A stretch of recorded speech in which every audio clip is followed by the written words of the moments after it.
Tervehdys katsojalleni Suomesta. What would you say if I could offer you a tight, well-crafted 90-minute movie that was one part Man with No Name, one part Quentin Tarantino with a dash of Terminator thrown in? I give you Sisu, written and directed by Hilmari Helander.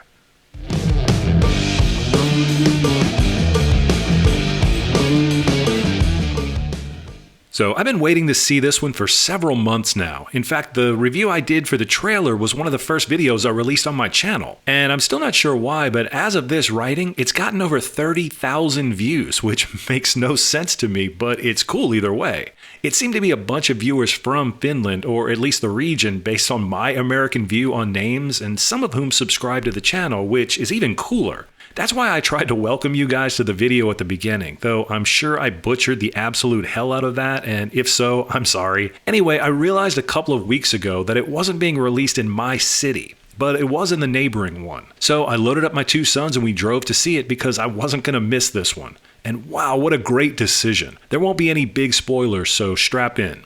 Sisu is a great example of show don't tell. We first get a bit of narration setting the stage. I'll be honest, I'm not well versed on Finland's role in World War II, so take this with a grain of salt. In a nutshell, Finland fought a defensive war against the Soviets in 1939 called the Winter War. They'd later side with Germany and the other Axis powers in an offensive push against the Soviets from 41 to 44. Our story is set during what's known as the Lapland War, which took place after the signing of the Moscow Armistice in 1944, which made Finland responsible for the expulsion of Nazi forces from Finland into Norway. Now, given the fact that Germany and Finland had recently fought side by side, Germany was none too happy with this deal and went scorched earth on northern Finland as they retreated.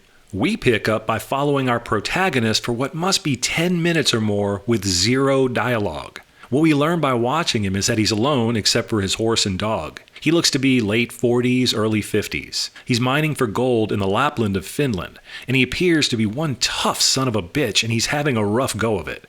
In the distance, you can see and hear the war taking place. After finding the tiniest nugget of gold while panning in a stream, he decides to start digging nearby. After cautiously digging until he's nearly 5 feet down, he hits a large chunk of gold, which turns into a large vein of gold that he uncovers with his bare hands that looks to be enormous. He falls back shocked by his discovery, and you can feel the enormity of it all on his face. Without saying a word, Jorma Tommila, the actor playing the role, conveys the man's struggles. Once he unearths it all and loads up his bags, he begins his trek southward. And, well, that's it. We already know he'll be running directly into retreating Nazis that are destroying everything in their path, and that's exactly what happens. The beauty of the rest of the movie is watching it unfold, learning more about our mystery man as he protects the one thing he has left in the world. I mentioned at the top of the video that it reminded me of the old Clint Eastwood, Sergio Leone, Man with No Name movies, and it really does. We're midway through the movie before we even learn his name, Atami Korpi, and how we find out is great. As you'd imagine, he's not just some average miner that stumbles across these retreating Nazis. He's legendary, you might say. I'll leave it at that and not ruin it. And it's impossible not to see Tarantino here. The movie is broken up into chapters, complete with font titles which were placed mid-screen, which became more and more torn up as each chapter passed. It was a really nice touch. And sure, it's impossible not to notice the glee with which the film kills Nazis in much the same way Inglourious Basterds did. I also mentioned Terminator. Like Arnold in the classic first movie, Tommila says virtually nothing the whole movie, and despite that, it's a fantastic performance. Once set on his course, either avoiding the Nazis or brutally picking them off one by one, retrieving what they've stolen from him, he's relentless. I'm completely unfamiliar with Tommila as an actor, and I'm assuming I'm mispronouncing his name, but he absolutely kills it in this. You see what I did there?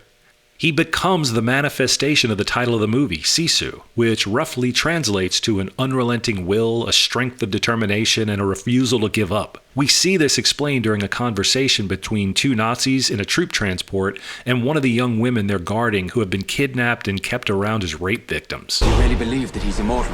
No, he just refuses to die. Despite the plot, the movie is absolutely beautiful to look at. The landscape of the Lapland in Finland is what Mordor for Middle-earth would look like in 1,000 years after defeating Sauron. It's stark, desolate, clearly volcanic in origin, and yet stunningly beautiful.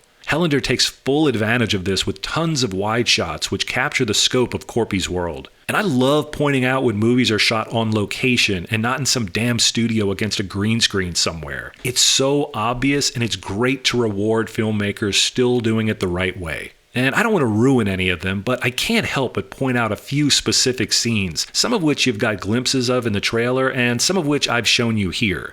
The first is the minefield scene.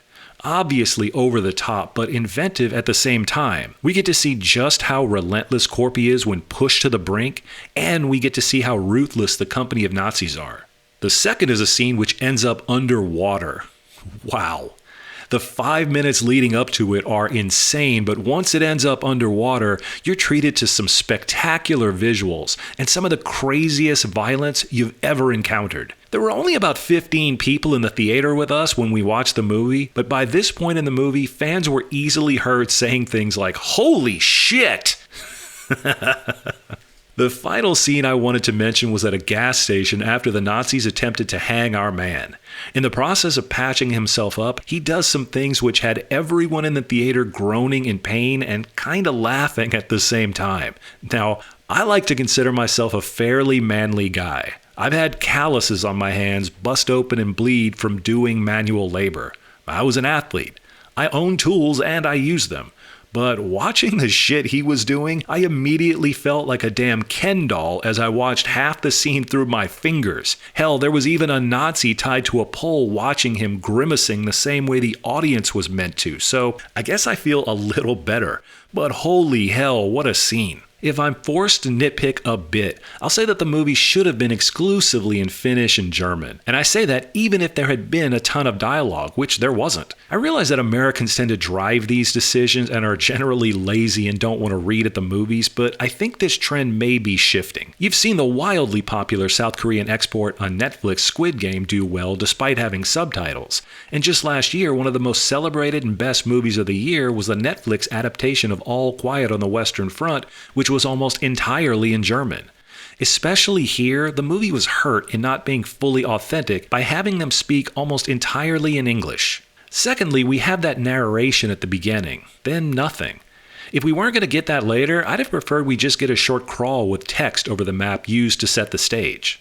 The only other issue is that there becomes a point where a nearly indestructible hero becomes completely indestructible. And without superpowers, it removes the sense of tension you have. There's a line that you don't want to cross in this regard, and eventually we do cross it in Sisu. It doesn't ruin it, but it's weaker because of not adhering to this principle. So yeah, wow, this one was worth the wait, and even the shitty drive I took to see it. If you're looking to enjoy a well-crafted, well-written, tight 90-minute action flick, you're not going to find anything better right now than Sisu. I cannot recommend it enough, and it was easily the most fun time I've had at the theater so far in 2023. Track it down and go see this one in case they pull it early due to lack of ticket sales or to jam in some higher-profile movie. You don't want to miss this one at the theater. Tayala and ole pomosi.